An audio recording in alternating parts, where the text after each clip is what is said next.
Mr. Speaker, on the afternoon of June 22nd, a large number of Democrats brought the deliberations of the House of Representatives to a standstill in one of the most disgraceful and childish breaches of decorum in the history of this institution. In complete contempt of the House and the rule of law, they shouted down all with whom they disagreed. They blocked access to the microphones as members sought to address the chair, and they illegally occupied the hall of the House, forcing an early adjournment and costing this House 3 full days of legislative deliberations. Abraham Lincoln said it best: there is no grievance that is a fit object of redress by mob law. What we saw was the mob law of Occupy Wall Street brought to the House floor. They're seeking to use the recent terrorist attacks as justification for making it harder for law-abiding Americans to defend themselves. That's a strange logic, but so be it. They certainly have a right to their opinions.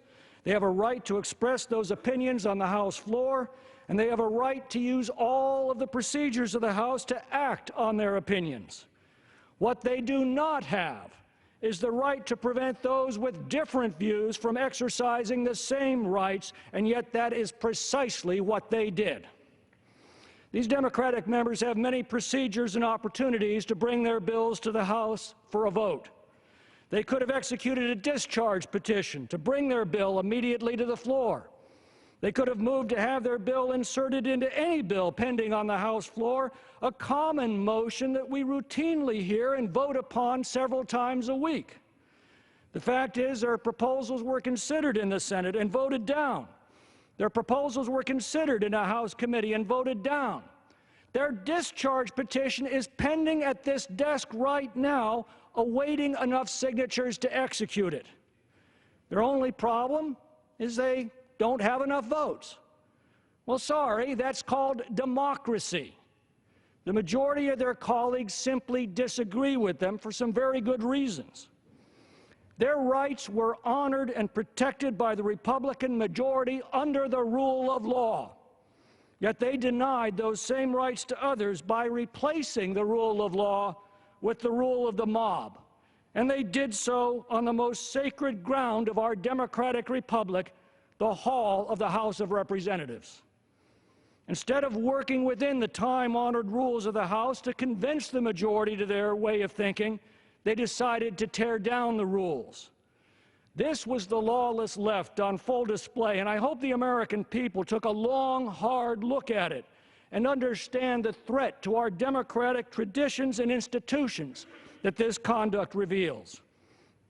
In recent days, we've seen leftist mobs assembled under a foreign flag, violently attacking American citizens who are merely trying to exercise their right to peaceably assemble to support their candidate for president. We've seen this administration attempt to criminalize political dissent and use our institutions of government to intimidate people out of participating in our political process. And now we have watched this lawless behavior imported onto the floor of the House of Representatives. The House leadership decided not to confront this unprecedented spectacle as it unfolded, and I do not gainsay their decision here.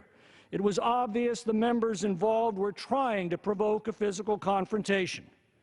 But serious damage was done that day to our orderly process of government, and it cannot go unchallenged.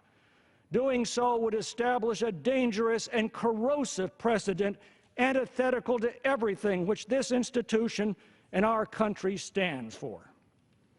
The Constitution provides that the House may sanction members for disorderly behavior, and the members responsible for the events of June 22nd and 23rd must be called to account for their actions. If we fail to do so, we will have replaced the House rules with rules for radicals. I yield back.